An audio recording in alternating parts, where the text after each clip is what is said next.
High, আশা করি সবাই খুব ভালো আছো। এর আগের একটা ভিডিওতে আমি শর্টের মাধ্যমে তোমাদেরকে দেখিয়েছিলাম এই মালাটা তৈরি করা, আর সেখানে তোমরা অনেকেই বলেছো যে এটার একটা ফুল ভিডিও তোমরা চাও।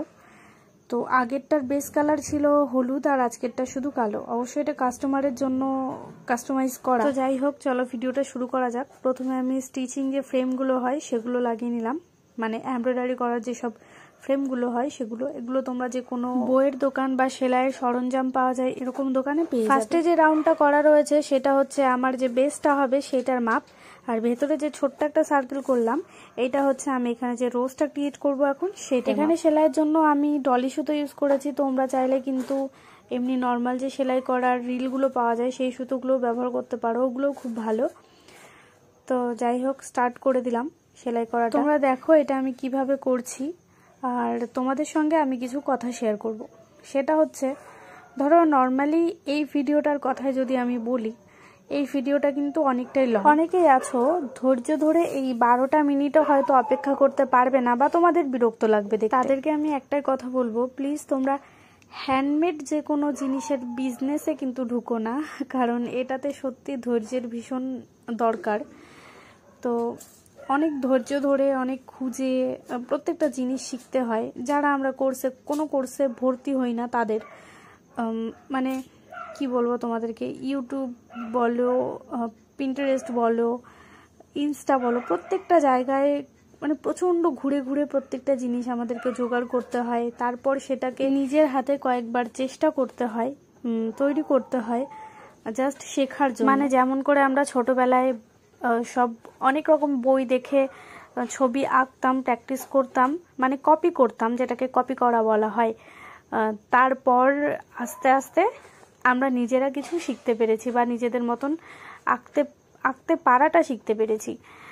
তো এই জিনিসগুলোও কিন্তু তাই, অনেকটা সময় ধরে তোমাকে প্র্যাকটিস করতে হবে, অনেক জিনিস নষ্ট হবে, অনেক কথাও শুনতে হবে লোকের, তারপর গিয়ে তুমি কিছু শিখতে পারবে। আমি যদি আমার নিজের কথাই বলি তাহলে একটা ছোট্ট ঘটনা বলছি। কিছুদিন আগের বলতে ধরো এবছর জানুয়ারি কি আগের বছর ডিসেম্বর, এই দুটোর মধ্যে যে কোনো একটা হবে মাস। তখনকার একটা ঘটনা, একটা দিদি আমাকে একটা ছবি পাঠিয়ে বলে যে এই মালাটা আমাকে করে দেবে। তো সেখানে আমি এখন বুঝতে পারছি যে হ্যাঁ, আমি কিছুটা ভুল করেছিলাম সেই মালাটাতে, তবে পুরোটা নয়। তো আমি যখন সেই জিনিসটা ওই দিদিটাকে পাঠাই, সে আমাকে বলে এরকম টাইপের জিনিস কিনে ওনার যতটা না আইডিয়া আছে, আমার এরকম জিনিস বানিয়েও ততটা আইডিয়া হয়নি। এই কথাটা না আমার খুব খারাপ লেগেছিল তখন, মানে কি বলবো, খুবই খারাপ লেগেছিল। কারণ সে যদি আমার থেকে বড়ই হয়ে থাকে, দিদি হয়ে থাকে বোঝার মতন, আমাকে তো এটা বলতে পারতো না যে তুমি এই জিনিসটা বানিয়েছো, এটা ভুল হয়েছে, বা এটা এইভাবে নয় ওইভাবে বানাও তাহলে ঠিক হবে, বা তুমি এই জিনিসটা বানিয়ে আবার আমাকে পাঠাও। যখন সেই দিদিটা বললো প্রথম আমাকে যে এটা হয়নি, তখন আমি নিজেই এটা ভেবেছিলাম যে দিদিটাকে বলবো যে দিদি তাহলে আমি এটা আবার নতুন করে ক্রিয়েট করে তোমাকে পাঠাচ্ছি, ঠিক আছে।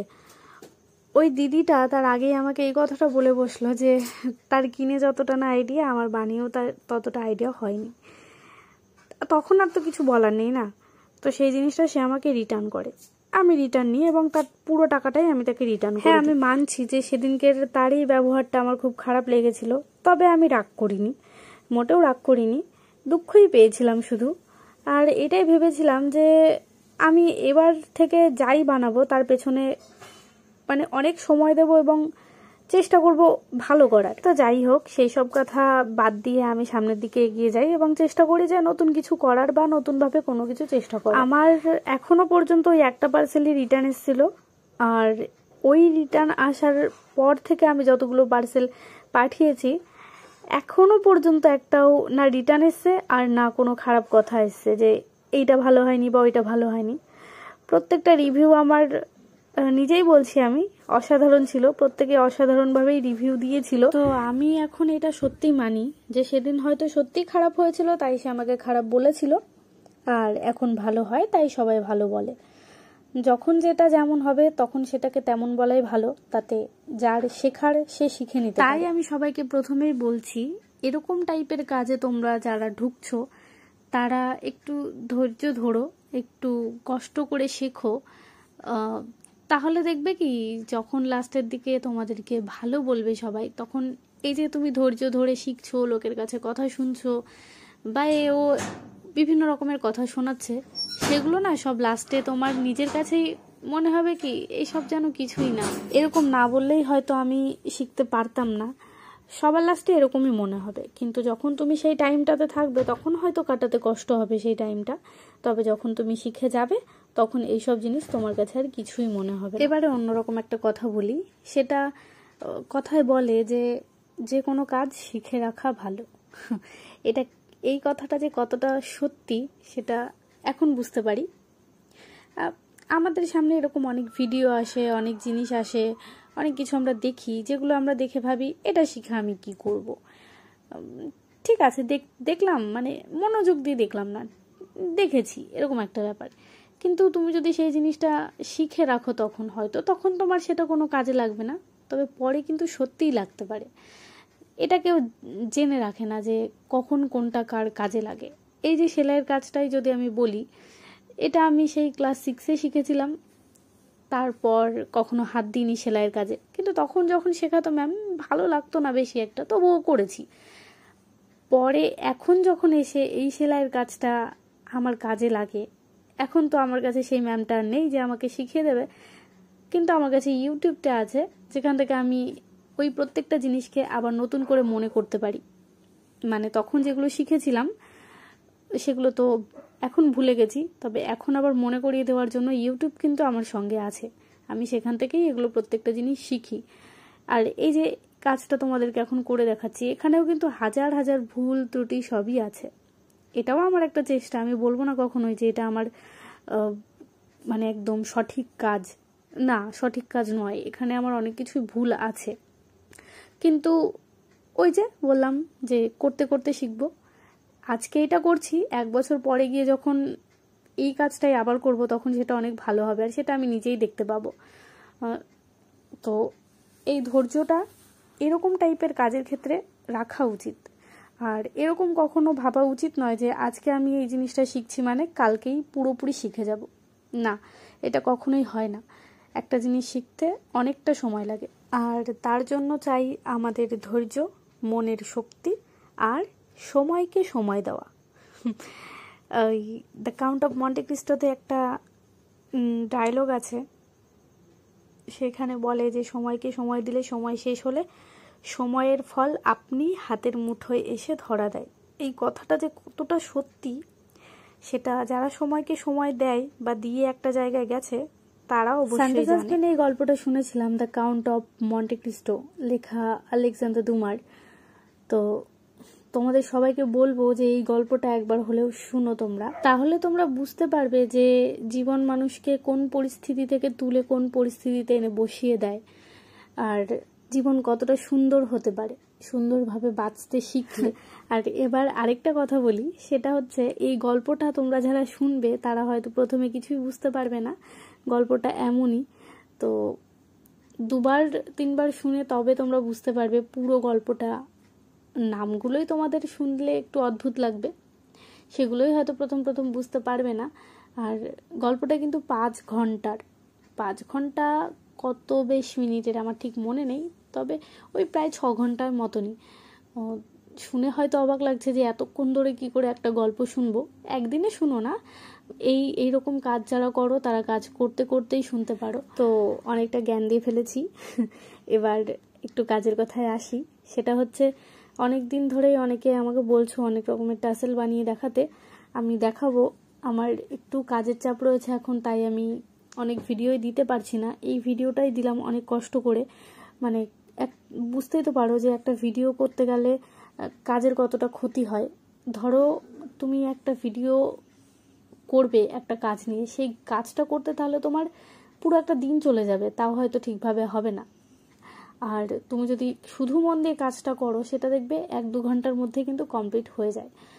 তো এই কাজগুলো এরকমই যে একটু মানে নিজের মতো করে বসে করলে যেন ভালো হয়, তাড়াতাড়ি হয়, কিন্তু ভিডিও করতে গেলে না একটু সমস্যা হয়। তো ভিডিওটা দেখো, শুধু তো এমনি করলেই হবে না, আমি চাই যে তোমরা আমার ভিডিও দেখে কিছু যেন শিখতে পারো বা বুঝতে পারো, আর তোমাদের বোঝাতে পারি কোনো একটা জিনিস। তো সেরকমভাবে ভিডিও বানাতে গেলে একটু ধৈর্য ধরেই ভিডিওটাও বানাতে হয়। তাই একটু এখন কাজের চাপ রয়েছে বলে আমি ভিডিও দিতে পারছি না, কিছুদিন পর থেকে ভিডিও দেবো। তোমরা যা যা চেয়েছো সেই প্রত্যেকটা জিনিসের, ততদিন তোমরা একটু অপেক্ষা করো আমার জন্য। আচ্ছা, এবার ভিডিওতে একটু ফিরে আসি। এই যে আমি যে সেলাইটা এখন করছি, এখানে দেখো, মানে এই পাল বিটসগুলো এখানে যেভাবে লাগাবো, এর আগের যে মালাটা রয়েছে সেটাতে কিন্তু আমি অন্যরকমভাবে লাগিয়েছিলাম। তো এইটার মধ্যে একটু এক্সপেরিমেন্ট করছিলাম, মানে এক্সপেরিমেন্ট বলতে একটু চেষ্টা করছিলাম। ইউটিউবে আমি দেখেছি একটা ভিডিওতে এরকমভাবে লাগাতে, তো আমি লাগিয়ে দেখছিলাম এটাতে যে এরকমভাবে লাগালে ঠিক লাগে নাকি, বা এইটা কি ঠিক পদ্ধতি কিনা।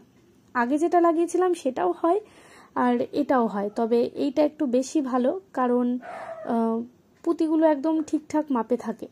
আর আগে যেটা করেছিলাম সেটা একটু এদিক সেদিক হয়, তবে হয়তো বোঝা যায় না, কিন্তু এইটা করাটাই বেটার। তো এটা আমি যেভাবে করেছি তোমরা প্লিজ একটু দেখে নিও, এটা এইভাবেই করার চেষ্টা করো। তোমাদের কাছে একটা রিকোয়েস্ট করব, সেটা হচ্ছে ফেসবুকে আমাকে তোমরা যেভাবে সাপোর্ট করো, প্লিজ আমার ইউটিউবে একটু এরকমভাবে সাপোর্ট করো, তাহলে আমার 4000 ওয়াচ টাইমটা পূরণ হয়ে যাবে। আর আমার ইউটিউব চ্যানেলের নাম পাখিকর দিয়ে সার্চ করলেই তোমরা পেয়ে যাবে। তো তোমাদের সবার কাছে অনুরোধ রইল যে সেখানেও তোমরা একটু আমাকে সাপোর্ট করো। আর এরপরে তোমরা কিসের ভিডিও দেখতে চাও সেটা আমাকে এই ভিডিওর কমেন্ট বক্সে অবশ্যই জানিও, তাহলে এর পরের ভিডিওতে আমি তোমাদেরকে সেটা দেখাবো। আর হ্যাঁ, যদি কোনো জিনিস বানানো দেখতে চাও, কোনো রকম কোনো টাসেলের বানানোর ভিডিও তোমরা দেখতে চাও, তাহলে সেই টাসেলটার ছবি সমেত তোমরা কমেন্ট করো, তাহলে আমার একটু বুঝতে সুবিধা হবে যে কোন টাসেলটার কথা বলছো। আমি দেখে তবে সেই টাসেলটা তোমাদেরকে বানিয়ে দেখাতে পারবো। আর একটা কথা, সেটা হচ্ছে যারা কাজের জন্য বা কোনো একটা জিনিস অর্ডার করার জন্য আমাকে মেসেজ করছো, তারা হাই হ্যালো এইসব বাদ দিয়ে যে কথাটা বলতে চাও সোজাসুজি সেই কথাটা বলবে, তাহলে বলো তো কি আমার একটু ভালো হবে। কারণ যেহেতু কাজের মধ্যে থাকি, সব সময় মেসেজ দেখাও হয় না। এবার যখন দেখি তখন হয়তো তোমরা কেউ হাই বা হ্যালো পাঠিয়ে রেখেছো, আমার তার বিপরীতে হাই বা হ্যালো পাঠাতে হয়, কিন্তু তোমরা আসলে কি বলতে চাইছো সেটা হয়তো আবার তোমরা অনেকক্ষণ পরে দেখবে, তোমরাও কাজের মধ্যে থাকো, তো এরকমভাবে ব্যাপারটা অন্যরকম হয়ে যায়। তো তোমরা পুরোপুরি যে জিনিসটা চাইছো বা যেটা অর্ডার করতে চাইছো সেটা আমাকে লিখে দেবে, আর আমিও তোমাদেরকে রিপ্লাইটা দিয়ে দিতে পারবো তাহলে সঙ্গে সঙ্গে। তো আজকের ভিডিওটা একদম শেষের দিকে, অনেক বকবক করে তোমাদের মাথা একদম শেষ করে দিলাম। যাই হোক, যদি আমার এরকম বকবকগুলো তোমাদের ভালো লেগে থাকে তাহলে একটা লাইক, কমেন্ট আর শেয়ার করে দিও। আর দেখা হচ্ছে পরবর্তী কোনো ভিডিওতে। আজকের মতন আসছি, টাটা।